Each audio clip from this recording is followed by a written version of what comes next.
Okay. அப்போ ஆக்சுவலாக நம்ம வந்து பிஸ்னஸ் அப்படின்னா இதுக்கு முன்னாடி வரைக்கும் நான் என்ன நினச்சிட்டு இருந்தேன்னா, எல்லாத்தையும் வேலை வாங்கினா போதும் பிஸ்னஸ் முடிஞ்சிருச்சு அப்படின்னு நான் நினச்சிட்டு இருந்தேன். ஆனால் இப்போ தான் என்ன தெரியுது அப்படின்னா, ஃபஸ்ட்டு நான் ஒழுங்காக இருக்கணும், நான் ஒழுக்கமாக எழுதணும், நான் ஃபஸ்ட்டு என்ன டிசைன் பண்ணணும், அப்புறம் தான் என்னோடய பிஸ்னஸே நான் டிசைன் பண்ண முடியும் அப்படிங்கிறத இன்றைக்கி எனக்கு அப்படியே மூஞ்சில் அடித்த மாதிரி சொல்லி கொடுத்துட்டாங்க. ஏன்னா இதுக்கு முன்னாடி எனக்கு எழுதுறது அப்படின்னாவே ஆகாது, வாயில் என்ன வேணால் பேசிட்டு போயிடலாம், இது எழுதுகிற வேலையெல்லாம் ஆகாது. ஆனால் இன்றைக்கி ஹோம்ஒர்க் கொடுத்து அதை எழுதி ஒரு சிஸ்டமாக ப்ரெசென்ட் பண்ணணும், அது டே பை டே ரிப்போர்ட்டாக ப்ரெசென்ட் பண்ணணும். நான் என்ன பண்ணியிருக்கேன், டெய்லியும் எம்ப்ளாயி எல்லாத்தையும் நீங்கள் ஃபஸ்ட்டு ரிப்போர்ட் கொண்டு வந்து கொடுங்க, எல்லாம் ரிப்போர்ட் கொண்டு வந்து கரெக்டாக டைம் கொடுக்க முடியாதா அப்படின்னு நான் எல்லாத்தையும் திட்டிருக்கேன். இன்றைக்கி நான் ரிப்போர்ட் பண்ணணும் அப்படிங்கிறது எனக்கு ஃபஸ்ட்டு ரொம்ப உணர்த்துனது வந்து இந்த ட்ரைனிங்கில் தான்.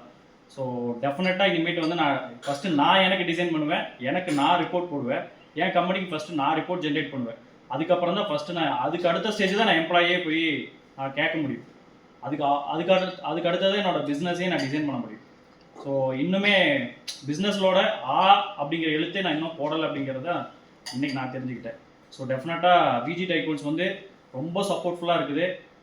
நீங்கள் எல்லாருமே வந்தீங்க அப்படின்னா இன்னும் நீங்கள் ஆல்ரெடி நீங்கள் ஏதாவது கோடிக்கணக்கில் பண்ணிகிட்டு இருந்திருப்பீங்க பிஸ்னஸ், ஆனால் அது வந்து இன்னும் மல்டிபிளாக வரணும், இன்னும் அடுத்த ஸ்டேஜுக்கு நீங்கள் போகணும், நீங்கள் ஃப்ரீ பேர்டாக இருக்கணும் அப்படின்னா அதுக்கு விஜி டைக்கூன்ஸ்னால மட்டும்தான் முடியும். அதை விஜி டைக்கூன்ஸுங்கிற ஃப்ளைட்டில் ஏறினா மட்டும்தான் நீங்கள் ஃப்ளைட்டில் போக முடியும் அப்படிங்கிறது அதோடைய நிதர்சனமான உண்மை. தேங்க்யூ.